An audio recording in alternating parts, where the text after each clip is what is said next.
Olá, eu sou Amélia, enfermeira gerontóloga, do Apoio à Rede do CREAS. Nós estamos aqui para falarmos sobre a situação de dengue no nosso estado, especialmente com o olhar para aquelas pessoas, né, que compõem a população idosa do nosso estado. Alguns aspectos dentro desse manejo clínico, dessas orientações, né, que já foram dadas pelo Ministério da Saúde, pela nossa Secretaria da Saúde, precisam serem observadas de uma forma mais ajustada para essa população idosa. Então, é importante que possamos compreender que a dengue faz parte do grupo de arboviroses urbanas, então elas estão frequentemente acontecendo, né? Tem um perfil sazonal e tem alguns aspectos que são importantes que sejam observados, principalmente, né, as questões voltadas para a relevância epidemiológica. Então, tem sido crescente o aumento de casos de dengue na nossa população, né? As epidemias de dengue vêm aumentando em frequência e em magnitude, sendo observado um aumento de número de casos graves com evolução para óbito em todo o nosso país, certo? As pessoas idosas, elas fazem parte de um grupo de risco com um potencial maior de desenvolver complicações dentro dessa infecção, né, causada aí pela dengue. Então, a população idosa, ela está mais vulnerável a desenvolver as formas mais graves e, consequentemente, a evoluírem para óbito em uma velocidade maior. Então, frente a isso, é importante que tenhamos, né, um diagnóstico e as propostas de intervenções de tratamento e orientação, que eles sejam precoces, tá? É fundamental e muito importante para minimizar complicações e o impacto da doença dentro dessa população. Os cuidados, eles não são cuidados que possam ser tomados individualmente apenas pelo sujeito, mas sim são cuidados que requerem ações conjuntas, né? São cuidados que precisam serem tomados em conjunto. Isso inclui o indivíduo, o próprio sujeito idoso, a própria pessoa idosa, quem cuida dele, né, seus familiares, seus cuidadores, os profissionais que estão nas instituições de longa permanência, que são locais de residência de pessoas idosas e precisam serem vistas como uma residência e como um local onde existe uma concentração de pessoas vulneráveis a esse agravo, né? As medidas coletivas, que envolvem a comunidade e a sociedade, e políticas públicas. Assim, estaremos olhando para a redução de danos, que para além do óbito, né, do agravamento do óbito, outras complicações que possam surgir e impactar de forma muito importante a qualidade de saúde, a condição de saúde, o status de vida dessa população idosa. A investigação de casos nos domicílios e na comunidade também se faz uma ação muito importante para que haja, né, a identificação de onde estão esses focos. Essas ações conjuntas, como que poderíamos, né, avançar sobre elas?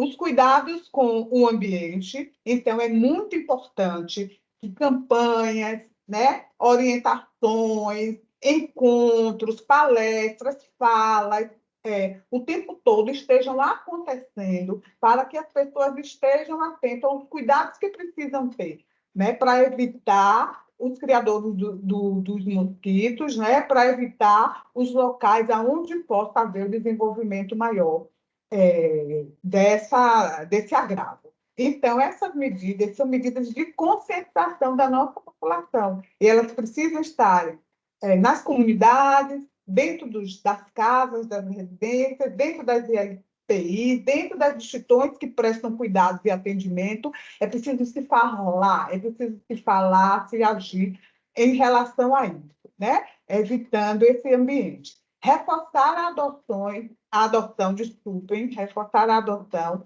de medidas protetivas, como o uso de repelentes, né, respeitando toda a configuração que é orientado pelo próprio Ministério da Saúde, o estímulo ao uso de mosquiteiros para a proteção, né, telas de proteção em janelas também se faz importantes, tá? E o uso de roupas que possam proteger áreas descobertas que facilitam o acesso do mosquito ao sujeito, ou o contato desse mosquito com o sujeito.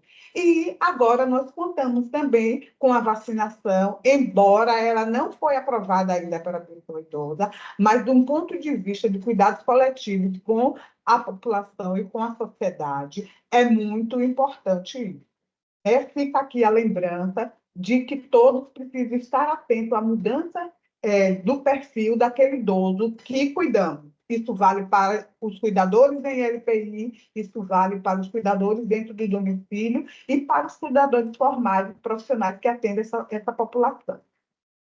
Olá, eu sou Joseci Peixoto, sou médica geriatra e também atuo no CREASE, no setor de apoio à rede. Como a Amélia já falou, a enfermeira Amélia que me antecedeu, as medidas mais importantes são as medidas educativas. Então, nós temos que evitar a doença, né, chamando atenção muito dessas ações educativas para a população. Mas é importante também educar a população em reconhecer a doença. E é isso, a isso que a gente vai conversar agora, é a isso que a gente vai se referir, chamando a atenção que o manejo clínico completo em relação à dengue está disponível na plataforma do Telesaúde, uma aula dada por Dr. Antônio Bandeira. Então, o que nós vamos aqui falar é focar nas particularidades do paciente idoso e também em relação ao que a atenção básica pode proporcionar de proteção a essa pessoa idosa. Então, o mais importante, independente de onde o idoso estiver, se ele estiver na casa dele, se ele estiver no domicílio, se ele vai a um ambulatório na atenção básica, se ele chega numa UPA, o importante é monitorar, certo? E as condições crônicas que essa pessoa idosa já é portadora.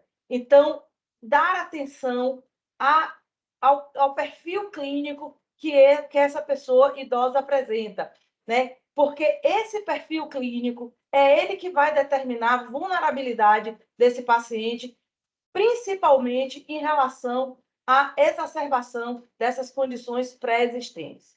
Então, uma vez se conhecendo o perfil clínico do idoso, né, e isso a gente chama muita atenção nas instituições de longa permanência, é importante para atentar para mudança abrupta do perfil que o idoso já apresentava. Então, se ele fica mais letárgico, se ele fica mais inapetente, se ele adquire uma postura que ele não tinha anteriormente, se ele começa a apresentar alterações comportamentais, recusa alimentar. Então, qualquer mudança abrupta deve ser valorizada. Dentro disso, né, a febre, que pode aparecer que pode permanecer entre 2 a 7 dias, é digamos assim, um dos sinais mais importantes. Mas, como é de conhecimento geral, as apresentações atípicas, elas podem acontecer mais frequentemente em pessoas idosas. Então, a febre, apesar de ser um sinal cardinal, ela pode não estar presente em pessoas idosas. Estar também atentos, né, a outros sintomas, como náuseas, vômitos, aparecimento de manchinhas na pele, o chamado exantema, dores musculares, as mialgias, artralgias, dores nas articulações, uma cefaleia que habitualmente pode ser retroorbitária, e as petequias, né? Quando o paciente apresenta esses sintomas, ele é automaticamente considerado um caso suspeito. E aí a atenção deve ser redobrada.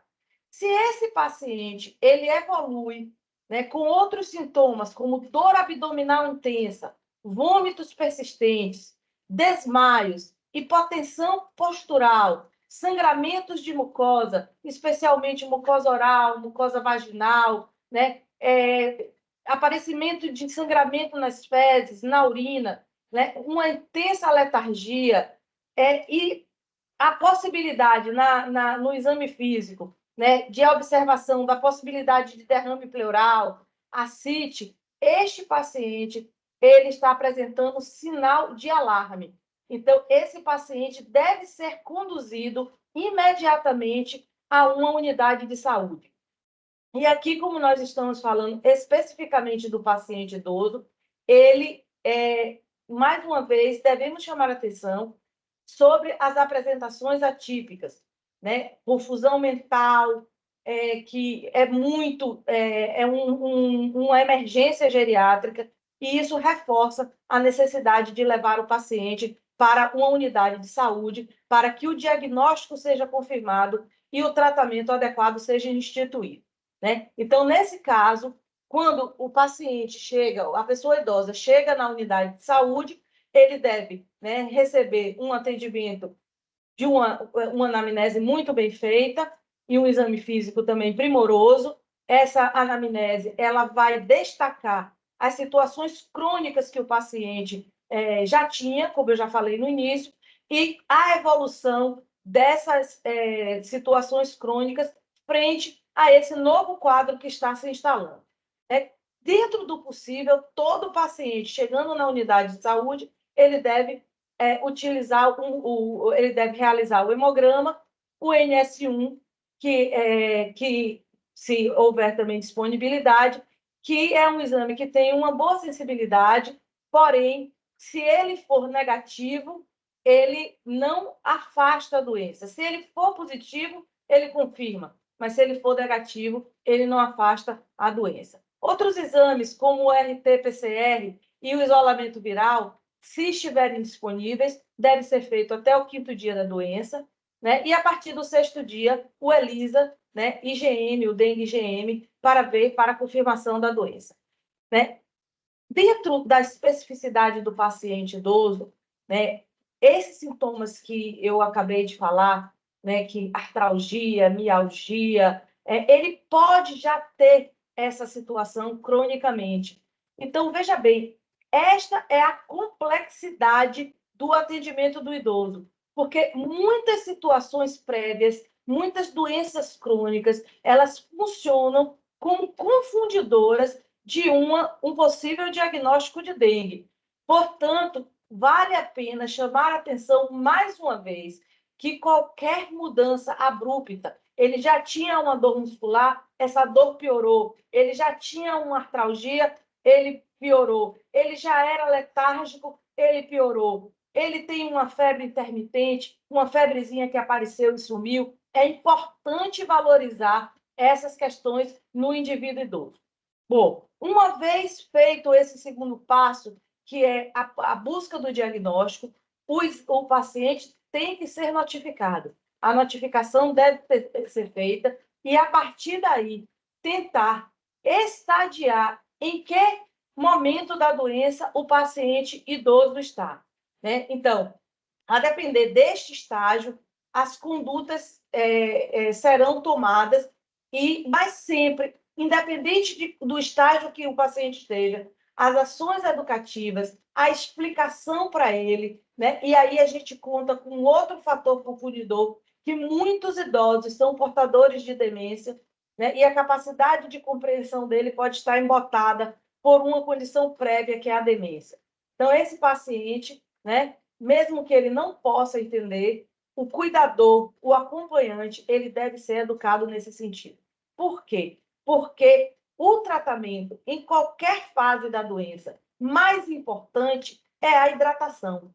E aí nós nos deparamos com uma próxima complexidade, que é a aceitação desse idoso em relação aos líquidos, né? Então, ele já pode vir, né, com uma dificuldade, com uma baixa ingesta hídrica, e com a doença isso piorar, e a necessidade dele de hidratação aumenta.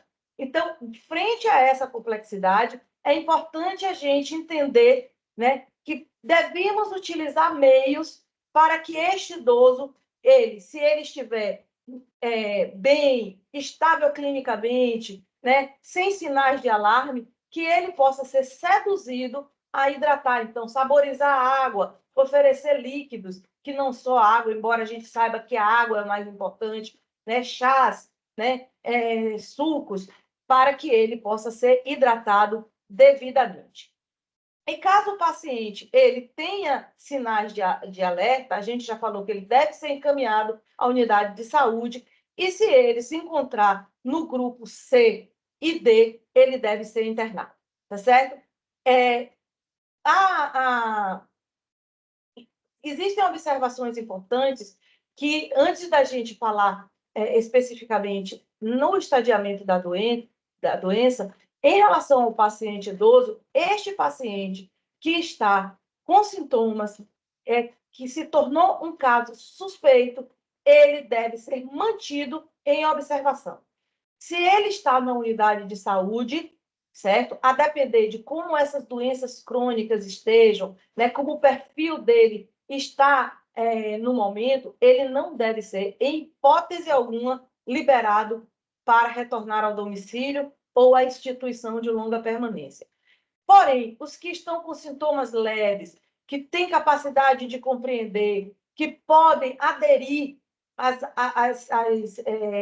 ao tratamento indicado e que exista segurança em retornar para casa, este paciente também deve ser monitorado e ele deve ser orientado a fazer uma reavaliação a cada 48 horas.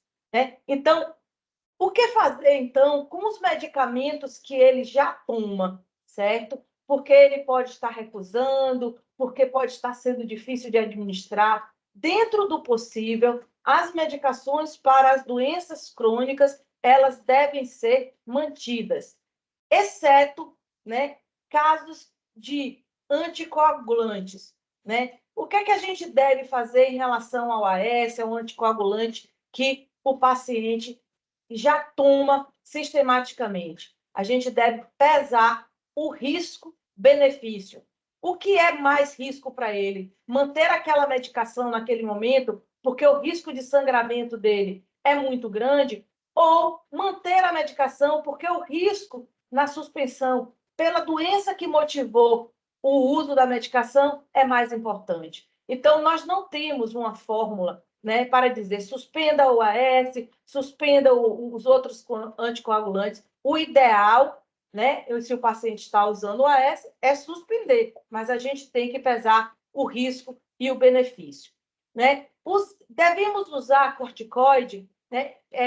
Os estudos não mostram benefício no uso do corticoide, mas também não mostram malefício. Isso também, né, vai ficar a critério do julgamento do médico que está atendendo, da equipe que está atendendo o paciente. E evitar, né, porque nós estamos tratando de idosos, não só no momento da dengue, mas em qualquer momento, por qualquer motivo, o uso de anti-inflamatórios não hormonais. Né? Lembrar que outras síndromes febris podem estar presentes, né?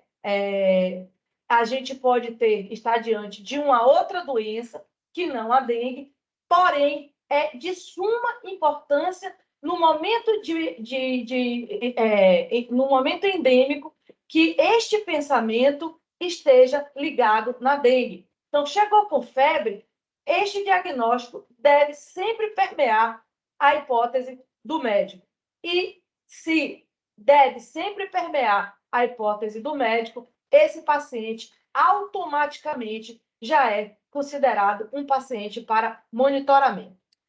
Então, aqui nós temos, né, um fluxograma que ele foi e está na nota técnica número 0624 sobre o manejo clínico da dengue. Então, todos podem ter acesso a essa nota técnica. E o que é que ela diz? Né?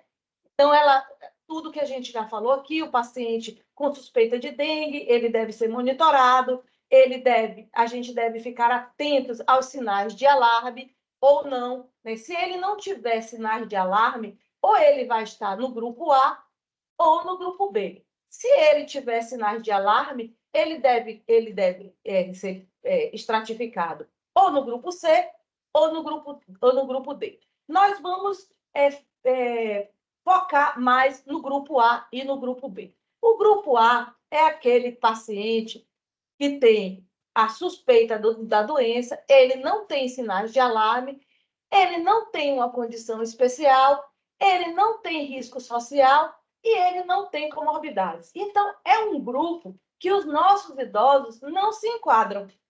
Raramente o idoso vai estar enquadrado no grupo A, tá certo? Ele, para a atenção primária, né? O paciente que vai chegar para a gente na atenção primária, minimamente ele vai estar no grupo B. E que grupo B é esse? Ele tem dengue, ainda sem sinais de alarme, com condições especiais, então ele tem comorbidades e ele tem risco social, que é a descrição, né, da situação mais frequente para as pessoas idosas. Então, estando no grupo B, sem sinais de alarme, o manejo pode ser feito numa unidade básica de saúde, né, onde todas as orientações educativas e todas as orientações em relação à hidratação devem ser feitas. É recomendado que o paciente utilize 60 ml por quilo peso, tá certo? Para a hidratação. Porém, no idoso, a gente tem que considerar a doença prévia para ver se ele vai conseguir, né, atender a essa necessidade. Em relação ao grupo C, são os pacientes que têm sinais de alarme, e em relação ao grupo D, são os pacientes com dengue grave. Esses pacientes automaticamente devem ser internados, observados, monitorados, e aí, para o idoso, não existe qualquer diferença em relação ao tratamento, exceto chamando a atenção, né, como eu já chamei, da hidratação, né, do volume de hidratação, que no idoso pode ser menor, né? Então, por que, Joseci, a hidratação é a situação mais importante? Porque o vírus da dengue, ele lesa o endotélio vascular. E quando ele lesa o endotélio vascular, pode haver extravasamento do material que está dentro do vaso para as cavidades do indivíduo. Ele perde volume. Então, é importante que a gente reponha esse volume para que dê tempo, né, desse endotélio se regenerar, se recuperar. Então, o que nós temos que oferecer para esse paciente é um tratamento de suporte. Tão importante quanto a estratificação do risco do paciente é o que nós chamamos de proporcionalidade terapêutica. Nós temos um problema muito sério em relação ao paciente idoso, que é, por ele ser idoso, muitas coisas a ele são negadas. Isso chama-se etarismo, tá certo? Então, se nega o que é ético porque o paciente é velho. Isso, quando nós enfrentamos a pandemia, nós tivemos muitos problemas por causa disso. Então, gente, a idade não define nada, tá certo? O que vai definir é o perfil clínico desse paciente, é a possibilidade de resposta dele, e mais do que isso, o benefício real que ele vai ter com o tratamento. Então, nós não podemos negar, né, atendimento a um paciente nonagenário, a um paciente centenário, só porque ele é idoso. Então, o que é que a gente traz como proporcionalidade terapêutica? É muito importante saber como o idoso estava antes daquela doença, no caso, a dengue, né? Como ele era. E agora, como ele está. Que mudanças foi que aconteceu, né? O tempo de doença que ele já tem e relacionar isso com a expectativa de vida dele. Então, se eu tenho um paciente, né, muito idoso, que ele já tem uma demência muito grave, certo? Ele é acamado, ele é afásico, ele já está numa estratificação funcional muito avançada. Este paciente, obviamente, que ele vai ser tratado, conduzido de uma forma diferente de um idoso que é também nonagenário, que tem independência, que tem autonomia, que tem voz, que tem possibilidade de escolha. Então, o que é que a gente recomenda? Para todo idoso, em qualquer doença, a estratificação clínico-funcional deve ser feita. Nós temos que determinar se esse idoso é um idoso previamente robusto, se ele era um idoso em risco de fragilização, se ele já era um idoso frágil, mas era uma fragilidade leve, ou se ele já tinha um alto grau de complexidade dessa fragilidade. Então, para o idoso que é previamente robusto, ou ele já tem algumas vulnerabilidades, ou ele tem risco de fragilização, a modalidade de assistência deve ser exatamente igual a um adulto jovem, a um adulto maduro, tá certo? Então, nós vamos fazer os rastreios que são necessários, as intervenções que são necessárias, nós vamos colocar este paciente numa internação, nós vamos dar suporte em UTI, se for necessário, tá certo? Então, a este paciente, nós não vamos pesar nenhuma intervenção questionando se ela é ética ou não. Todas as intervenções devem ser feitas porque o ético é que seja feita, tá certo? Bom, mas se o paciente ele já tem uma fragilidade leve, né? É aquele paciente que já tem algum grau de comprometimento da mobilidade, a cognição também já tem um grau de comprometimento, ele já está com a comunicação também com algum grau de comprometimento, nós vamos oferecer a esse paciente os primeiros tratamentos, né, e observar se ele vai melhorar. Se ele vai melhorar, você continua investindo no tratamento e fazendo os investimentos necessários. Mas se esse paciente, a despeito dos investimentos que você está fazendo, ele não melhora, aí é questionável, sim, se esse momento é um momento de limitação de investimentos. Bom, mas se o paciente ele já é um paciente extremamente grave, né, extremamente frágil, né, grave na fragilidade, ele é um paciente que já está exercendo a sua terminalidade, é possível, neste caso, sim, a gente conversar com a família, conversar com o próprio paciente para determinar as diretivas que o paciente quer em relação a ele, se ele puder fazer. Se ele não puder fazer, a família deve fazer. Na verdade, as diretivas antecipadas de vontade, elas devem permear todo o processo de avaliação e de acompanhamento do paciente idoso.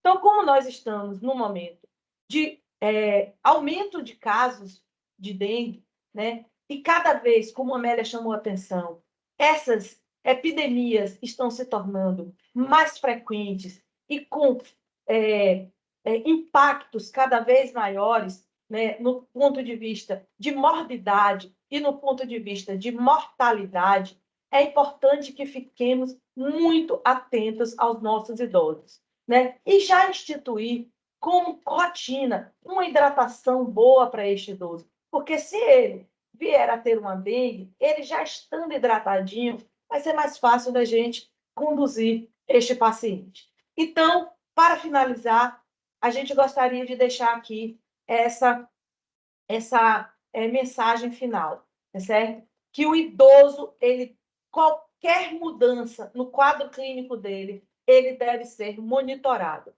E não ficar com aquela prerrogativa de que ele é muito idoso para a gente levar para a UPA, ele vai sofrer na UPA, ele vai sofrer todas as questões da hospitalização. Sim, minha gente, mas esta é a forma de salvar a vida dele. Então, a gente não pode pensar desta forma, porque isso também é uma forma de violência. Então, gostaríamos, então, de desejar a todos, né, que aproveitem bem o que a gente deixou aqui, né, e o CREASE continua à disposição para maiores esclarecimentos. Um abraço.